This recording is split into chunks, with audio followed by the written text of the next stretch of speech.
nasabi mo kanina may future plans ka, no? May future content ka na expect nila.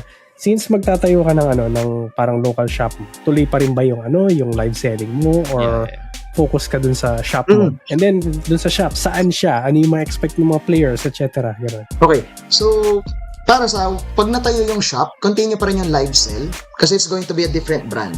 Diyan papasok si Messaverse. Hihiwalay ko si J-Bricks kay Messaverse kasi kung shop siya, local shop lang siya or local game store. Parang franchise ka ba ni Messaverse? Ganun ba yan? Hindi, kumbaga joint lang kami. Joint venture. Yes, joint venture lang kami ni Messaverse. Pero ang brand na gagamitin is Messaverse. I mean, it's a tabletop community pa rin naman siya at the end of the day. So, sabi ko kasi, it won't jive sa yung ginagawa ko sa live sell kasi more on, sabi nga nila, bahay sugalan yung sa akin. Kaya lagi kong pinopoint out kaya, patunayan mong kaya mong talunin yung house. Kaya yun yung lagi kong sinasabi. Kasi yung tawag sa akin, bahay sugalan. Okay, so ayoko naman malagay yung branding ni Messaverse sa ganun. So we tried it na magiging separate entity siya. So continue ako mag-live sell sa personal page ko, tsaka sa TikTok. Tapos si Messaverse naman, separate entity. Ngayon ang gusto namin i-build sa Messaverse, limited TCG lang. Hindi mo kayang pasukan lahat, mahirap. I mean, you have to focus on certain TCGs lang. For us, sa ngayon, ang goal namin is Magic, Pokemon, Lorcana, and sana Riftbound. We will sell other products din naman. One Piece wala? One Piece products. Yun. Nandyan din. Pero once na nag-pick up yung Riftbound, sabi kasi sa akin, it's a good game to play. May customer base na, may fan base na. Lorcana kasi for me, mas madaling makatch din yung mga bata. I mean, Disney princess yan. I mean, baka mas inviting. Mas inviting siya. Kung hindi kayang makabili ng Pokemon yung bata, baka pumunta siya, uy, nandiyon si Cinderella, bili nga. Okay, Elsa na no? So, let it snow. Enchanted Elsa, nga ni Kuma, yun. So, feel ko kahit 4 to 5 TCGs lang. Kasi sobrang daming TCG ngayon. Gundam, Alpha Clash. Mayroon nga Vibes eh. Di ko alam kung if you ever heard of Vibes. Yun talagang parang super witty TCG lang nun. Cookie Run, meron din. nag-penetrate yun sa local market eh. Oh. Yes, actually, Cookie Run. Okay, si Cookie Run, maganda rin yung price support. Doon ko rin nagustuhan si Lorcana kasi sobrang ganda ng price support ng gumawa ng Lorcana card game. Talagang pinupush niyang lumaki yung community. So, Flesh and Blood meron. Sinasabi sa akin na try mag-Flesh and Blood. Pero again, mahirap itakil lahat. I mean, you have to put aside other TCGs kahit na gustong-gusto mo. Kasi it won't survive sa shop. Lalo na magiging magulo. If you're going to host tournaments every day, iba-ibang TCG, baka mabaliw lang yung mga Kailan ng opening ng target na opening? Target natin this April. It's located at Tarlac City, near McDo Metro. So, sa likod ng McDonald's, Metro Town Branch, sa likod lang ng building na yun, nandun na yung shop. So, medyo malaki, very spacious. Alam ko na. 2 floors. Katabi siya ng BDO actually. Yung building na katabi ng BDO. 2 floors, cafe, syempre meron. At dahil ipupush namin yung board games, may specific rooms tayo for D&D sessions. Mga Dungeons and Dragons, mga board games. Kasi they have to be... sabi nila sa akin, kailangan immersed ka talaga to play Dungeons and Dragons. Yes. Hindi, mahirap na maraming maingay sa gilid, no? That's why meron tayong rooms na para magsabi, oy, gusto ko pa mag Dungeons and Dragons. Kasi isang buong araw daw talaga nila lalaroin yun.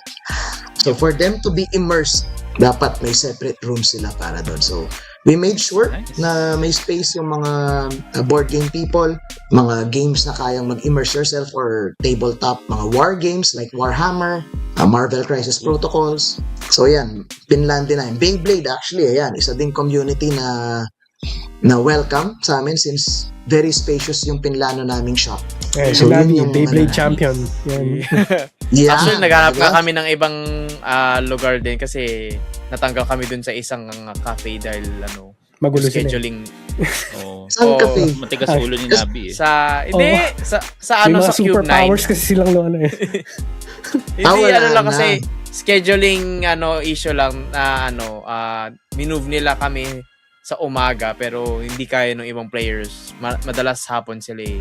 Oo, kasi Beyblade, malaking space din ang kailangan eh, no? Tapos wala pa talagang shop that caters specifically for the Beyblade ano lang, community.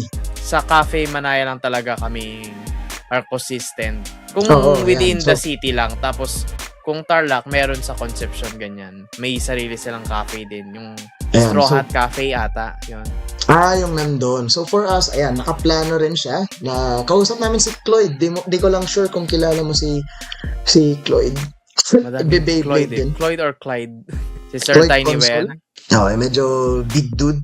Pero yan, medyo Yun, nagbe-Beyblade din naman siya. Not sure kung iba-iba ba yung community ng Beyblade sa Tarlac. Yan yung aalamin pa namin. Pero of course, ayan, welcome na welcome sa amin yung Beyblade community. Nice. Kasama talaga sa plano namin siya. Anong first major tournament ang plano nyong gawin? Okay, Dapat so ang first major tournament will be Magic the Gathering. Number 1. So ang prize pool back to the namin roots. doon would be Dual Lands. So for people na hindi alam yung Dual Lands, it's a card that is valued around 20 to 30,000. Yes, so ang ipapapremyo ko Bayou. actually is Bayou. Bayou ang ipapapremyo ko. Sasali yata ako, teka. So that card cost around 25 to 30,000 pesos. Sasali First major tournament siya. Bad mo cards Nag-express hindi na mo ng support yung mga kaibigan ko from Manila, nadadayo talaga sila Ay, just to support. So, para makita nila na, okay, meron na sa Central Luzon. So, Like, may seryoso mga talaga kaibigan na ng tayo dito sa Tarlac. Actually, oo. kailan Actually, ang target nito? madaming- 8 and then sa opening tournament siya. Pag parang, sana April, maipush namin siya. So, baka Nice. gagawin namin 2-day event yun. Kasi syempre, mahirap naman bumiyahe sila Yep. ng papuntang Tarlac tapos hindi na sila matutulog, di ba? So, Ano yung yung tulungan format lang, to? yun, Commander. Dual commander format. So, pero yun yung plan. I mean, we'll invite people from Classic kami. Pampanga, mga kaibigan natin from Pampanga, mga kaibigan from Baguio, mga tropa from Manila, madami-dami din. So, expecting na kaya naming mag-host ng tournament for around 60 to 80 people Oh, nice. para dun sa big tournament na yun. Tapos, Nice. Okay. meron din kasing usual tournaments na Northern Clash, which is Baguio-based. At naghahanap sila kasi ng tournament for Central Luzon talaga. So, hopefully, maging partners si Mesaverse doon at si J-Bricks para matuloy na yung Central Luzon Battlegrounds. again, bibiliin natin, plug your socials ang kanila mahanap. At yun, at saka yung address ng kung sakali Okay, so ang J-Bricks, lang sa Facebook. Sa TikTok, J-Bricks TCG, meron tayo if you guys can follow. Tapos, send me a message. Ang personal Facebook ko po is Justin Andrew Lawrence Rigor. Sobrang haba. Sobrang full name, haba. pwedeng i-docs. Medyo mahirap yan, Justin Andrew. Pero, Facebook, more on J-Bricks page lang. Tapos, send me a message for your TCG fix. Toy fix, anytime, pwede mo may pagkwentuhan. Buti na lang, madaldal din akong tao. So hindi naman masasayang yung oras niyo if gusto niyo ng kausap lang. So yun lang naman. Mesaverse, follow.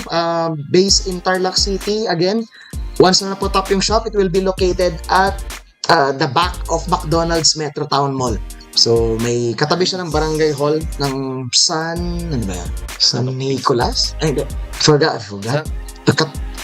Kasi barangay yung sa may Metrotown. Nakakatabi lang siya ng BDO. Santo Yeah. Cristo Rocky. yun, di ba? Ayun, Santo Oh, Cristo. Ayun, katabi ng Santo Cristo barangay Taga hall. doon tayo, hindi natin alam sides. Hindi Ay, yun yung wala, tapat. Tayo dun. Hindi yun yung tapat Yeah. ng Angel's Burger. Yun, yung tapat ng Angel's Burger. Ayun, okay, alam ko na. So may building yon na naka-ongoing na yung renovations. Parking lot, madami. 2 floors na cafe. Cafe pa rin siya at the end of the day. Parking, nice. Yun yung natatanan Oh, so- ko eh. Yan, doon na Kaya alam ko na. mag-open. So, very spacious. Second floor, yun yung magiging Beyblade tsaka tournament parts ng TCG community. So, hopefully, invited. Hindi lang naman TCG at Beyblade to, pati yung mga board games. Pinopromote Nice. namin yung board games. Every Tuesday, sa mga viewers natin dyan, kung nasa Tarlac po kayo, every Tuesday night, meron tayong board game night sa Archive Cafe, 7 p.m. hanggang magsawa. Usually hanggang 1 a.m. kami natatapos, kakalaro lang ng board games. So, Nice. yun lang. Thank you so much for for giving me time to plug. Yan po lahat ang topics natin for today. Kung meron kayong mga topic suggestions, leave lang kayo sa comments. Tingnan namin kung pwedeng pag-usapan. And shout out sa mga sumusunod. Yun, shoutout sa mga recent followers natin, Duco the Great, si Jerry Gore, Eros Vanderblight, Jonathan Pepe Tito, yun, may Pepe na basa ko, sorry, JRS, si Pipo Peeps, si Gnoti Jeps, Cairo Wisteria, Kaims, Mega Bloom Gaming, then sa mga chatters natin, sila Recollecting PH, Paiga, paano basahin to? Page Easter? Ano to? Page Sorry. Ashtier. Paano ba sa? Si Hyun Kari, sino pa? Kapirasong Luya, kanina. Yan. Ito ba? Avian, nag-lurk sila. Si Kuma Mars, Premier Avenue. JM Shadow Games, Antagonize X, si Cloyd DTV. Ayun, Sir Tiny. Yun. So, may na-miss out ako. Pasensya na po. Yun. Si Shell, na-miss out siya. Na-miss out siya no? So, kung gusto nyo kami na-miss out siya. Sorry supportahan, pwede nyo kami i-follow, like, comment, subscribe, and depending sa platform kung saan nyo kami nahagilap. And to join the discussion, available kami every Friday, 8:30pm sa Pinoy Gamer Twitch channel, kung saan kami nagla-live recording itong podcast na to. And kung gusto nyo maging guest, let us know so we can arrange it. And kung gusto nyo shoutouts, comment lang sa video na to and we'll give you shoutouts sa end ng mga segments.